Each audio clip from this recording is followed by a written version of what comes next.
Islamic or information. جب شرائط صلح طے ہو گئی تو ابو جندل یہ مسلمان ہو کر وہاں پہنچے تو ان کو کہا سہیل نے نبی علیہ الصلوۃ والسلام سے کہ ان کو واپس کیا جائے. تو ان کو کہا گیا کہ یہ ابھی تک ہمارا معاہدہ تحریر نہیں ہوا, ابھی صرف آپس میں بات چیت چل رہی تھی اور معاہدہ تحریر نہیں ہوا تھا. تو ان کو کہا گیا کہ ابھی ہمارا معاہدہ نامہ تحریر نہیں ہوا, اس لیے ان کو واپس نہ کیا جائے. لیکن ان کا نہیں جی ان کو بھی واپس کیا جائے گا. تو خیر ان کو واپس کر دیا اور سہیل اس کو گھسیٹتے ہوئے اور مارتے ہوئے واپس لے گیا. ایک تو یہ واقعہ ہوا. ایک واقعہ یہ ہوا کہ جب نبی کریم صلی اللہ علیہ وسلم حدیبیہ کا معاہدہ کر کے مدینہ پہنچ گئے تو حضرت ابو بصیر جو مسلمان ہو چکے تھے کسی طرح سے چھپتے چھپاتے وہاں سے بھاگ کر مسلمانوں کے پاس پہنچ گئے. قریش کو جب پتہ چلا تو انہوں نے 2 آدمی ان کو واپس لینے کے لیے بھیجے. جب وہ نبی پاک صلی اللہ علیہ وسلم کی خدمت میں پہنچے پیچھے سے قریش کے آدمی بھی آگے اور ان کی واپسی کا مطالبہ کیا.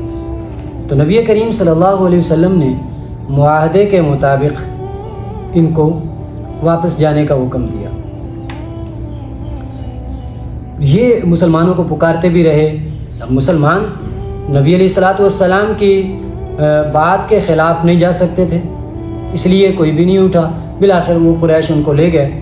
راستے میں موقع پا کر انہوں نے ایک آدمی کی تلوار اٹھا لی اور اس کو قتل کر دیا, دوسرا وہاں سے بھاگ گیا. اور یہ پھر وہاں سے واپس نبی پاک صلی اللہ علیہ وسلم کی خدمت میں آیا اور سارا قصہ بیان کیا. تو آپ نے فرمایا بڑا ہی لڑائی بھڑکانے والا ہے.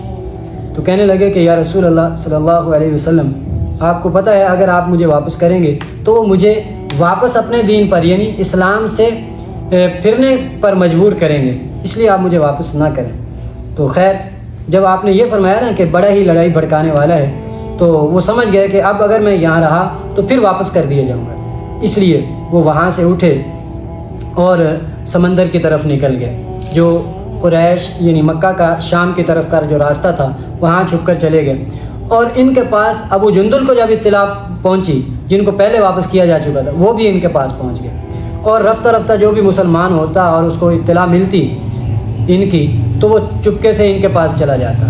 کرتے کرتے 70 آدمیوں کا ایک جتھا تیار ہو گیا, ایک گروپ اور ایک جماعت تیار ہو گئی. اب انہوں نے کیا کرنا شروع کر دیا, انہوں نے قریش کا جو قافلہ شام کی طرف جاتا اس کو جو ہے وہ لوٹ لیتے اور مال اس کا چھین لیتے, آدمیوں کو قتل کر دیتے. تو قریش مکہ جو تھے وہ اس سے بڑا تنگ آ گئے اور انہوں نے نبی پاک صلی اللہ علیہ وسلم کے پاس قاصد بھیجا, آدمی بھیجے اور اللہ کا اور اپنی قرابت داری کا واسطہ دیا کہ ہم آپ کو واسطہ دیتے ہیں, ان کو آپ اپنے پاس بلا لیں اور اگر آپ کے پاس کوئی آدمی آ جائے گا ہمارا مسلمان ہو کر جیسا کہ معاہدے میں ہے تو ہم اس سے کوئی تعرض نہیں کریں گے, جو بھی آ جائے اس کے ساتھ ہم تعرض نہیں کریں گے. تو خیر نبی کریم صلی اللہ علیہ وسلم نے قربان جائیں آپ نے ایک خط تحریر فرمایا اور تحریر کروا کر ان کی طرف بھیجا. اللہ اکبر. جب خط حضرت ابو بصیر کے پاس پہنچا ہے تو ان کا آخری وقت تھا. حضرت ابو بصیر رضی اللہ تعالیٰ عنہ خط لیا, خط پڑھتے جاتے تھے اور خوش ہوتے جاتے تھے حتیٰ کہ اسی حال میں ان کا انتقال ہو گیا اور وہیں ان کی جو ہے وہ وفات ہو گئی.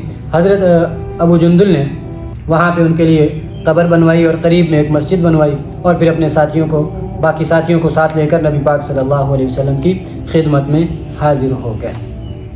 ایک یہ ہوا. دوسرا واقعہ یہ ہوا اس کے بعد کچھ عورتیں مسلمان ہو کر آئیں نبی پاک صلی اللہ علیہ وسلم کی خدمت میں اور پھر آپ نے ان کو بھی واپس نہیں کیا, اس لیے کہ اللہ پاک نے حکم دے دیا یا ایھا النبی اذا جاءکم المؤمنات مہاجرات فامتحنوہن اللہ اعلم بایمانہن فان علمتموہن مؤمنات فلا ترجعوہن الی الکفار. کہ اگر کوئی عورتیں مسلمان ہو کر آ جائیں آپ ان کے ایمان کا امتحان اور جانچ پڑتال کر لیں اور جان جائیں کہ وہ ایمان لے کر آئے ہیں, مسلمان ہو کے آئے ہیں, پھر آپ کفار کی طرف واپس نہ کریں. یہ حکم کیوں دیا؟ اس لیے کہ جو معاہدہ نامہ تحریر ہوا تھا اس میں یہ لفظ تھا رجل یاتیہ، کہ جو قریش کا آدمی آ جائے مسلمانوں کے پاس تو اس کو واپس کیا جائے گا۔ تو رجل کا لفظ چونکہ مرد کے لیے عموماً استعمال ہوتا ہے تو وہاں رجل کا لفظ تھا، اس لیے عورت کا ذکر نہیں تھا، تو عورتوں کو واپس نہیں کیا جائے گا، چنانچہ آپ نے عورتوں کو واپس نہیں فرمایا، کیونکہ اللہ پاک نے حکم دے دیا کہ وہ ان کے لیے حلال نہیں، اور عورتیں ان کے لیے حلال نہیں، مسلمان عورتیں، اور وہ کفار مرد مسلمان عورتوں کے لیے حلال نہیں ہے، اس لیے ان کو واپس نہیں کیا جائے گا۔ یہ 2-3 اہم واقعات جو معاہدے کے بعد پیش آئے۔ Islamic or information.